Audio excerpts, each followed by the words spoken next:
it looks like everything's doing what it's supposed to, so that works out really well. So we talked about the first law and the second law of thermodynamics, and even started talking a little bit about entropy. But one of the things that we said on Friday is that the second law constrains the first law. And that gets us this idea of reversible and irreversible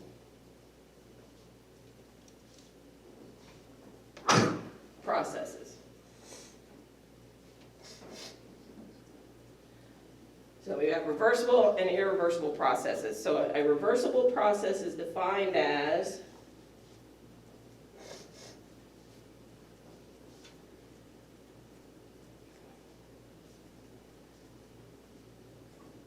once it is completed,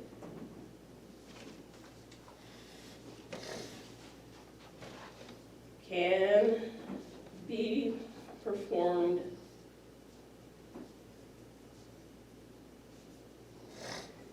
in the opposite direction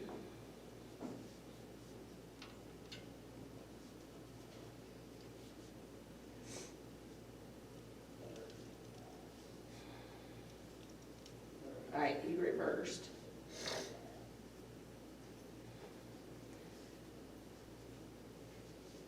After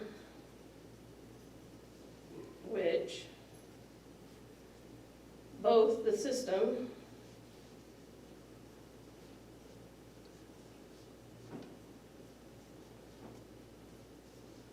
and the surroundings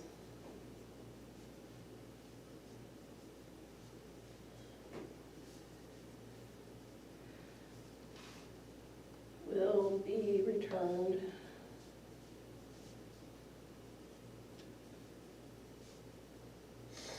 to states identical to those which existed before the original took place.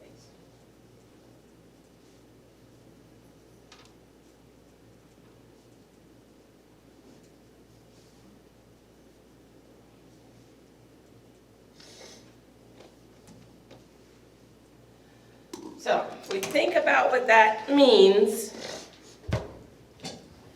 is that we have, if this is ideal performance, if we were to have ideal performance, we could have a block move from here to here and back again without friction. No friction. Because we know in reality, if I move this block from here to here, we've done work on the system, we've got friction, and depending on how much this friction is, we know we would elevate the temperature of the block. We can't have it go back and have it give up that work. Now, we have a system, we could do the same thing. So let's look at our wishing well situation. I can put work into the system to raise up my bucket, right? So I can get a change in potential energy, and then I can have it come back down and change in kinetic energy. And over the course of one round, I probably am not going to see a change in temperature due to friction or air resistance or something along those lines, and this might be able to be modeled as a reversible process. So what we've got here is that most processes are going to be irreversible. I'm going to have some change to the system, like a change in internal energy or a change in the surroundings, and I am not going to be able to have it be identical to the way it comes back. But then there are some things that we can do to help it along. And this is going to give us our idea of efficiency, and when we start looking at efficiency. So when we're dealing with irreversible processes or reversible processes, we can look at or model a system as an internally reversible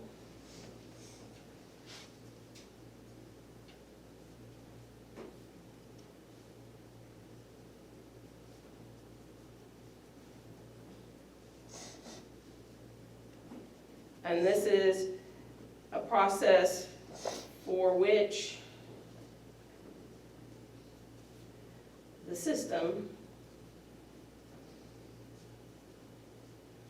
experiences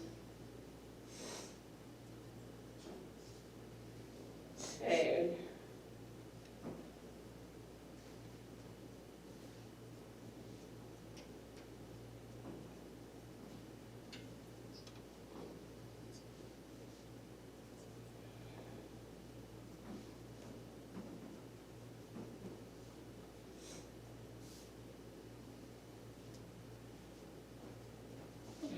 irreversibilities in the surroundings.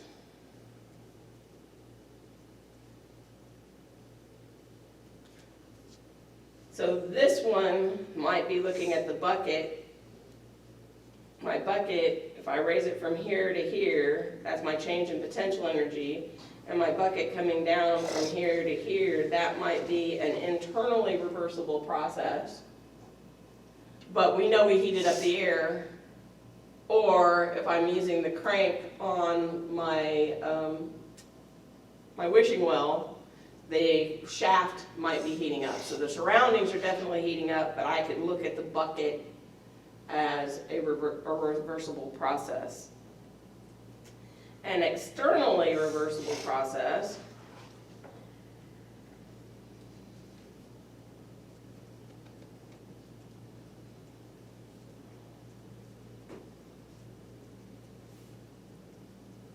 sees the surroundings as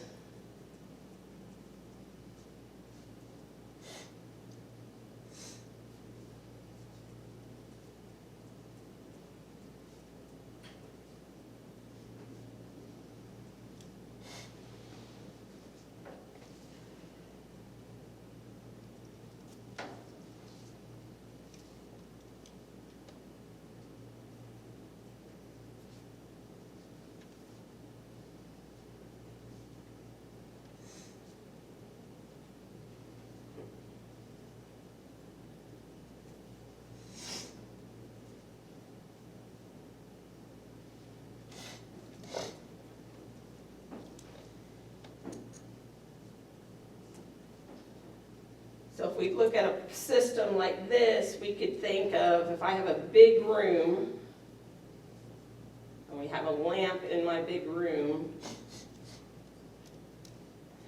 and I turn on the light, the room's probably not going to change a whole lot due to temperature, due to one light. I can switch it off, the room's the same as it was, so my surroundings don't see a change. But my light, of course, has seen a change. So I can actually have, so I can look at my system that way to be a reversible system. So in your homework, if you haven't already done it, you're going to have problems that say, okay, describe, you'll have a problem that'll say describe some characteristics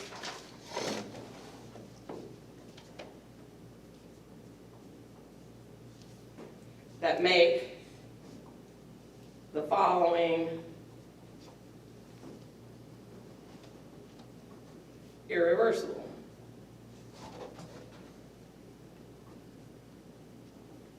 So let's do carbon dioxide gas mixing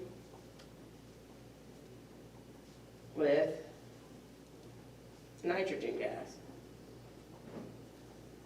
Well, that one's kind of an interesting one to look at. So if I have a container here and I have, I'm gonna have my little N2s sitting around here. And then I got my CO2s floating around over here.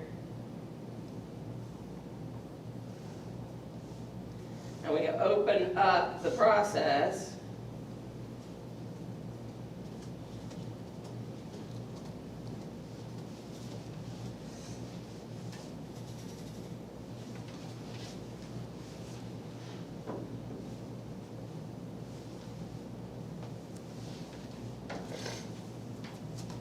We know that they're not going to spontaneously go back to this situation. So that's going to be an irreversible process. The only way I can go from this situation back to that situation is to do something drastic and get there, and I'll have to put work into the system, or I'll have to put heat into the system, or I'll have to do something in order to go from this state back to that state. So that one is going to be totally irreversible, right? Or totally irreversible. And this is going to be a mixing process. So mixing processes are irreversible. If I look at a balloon, and now we're going to let the balloon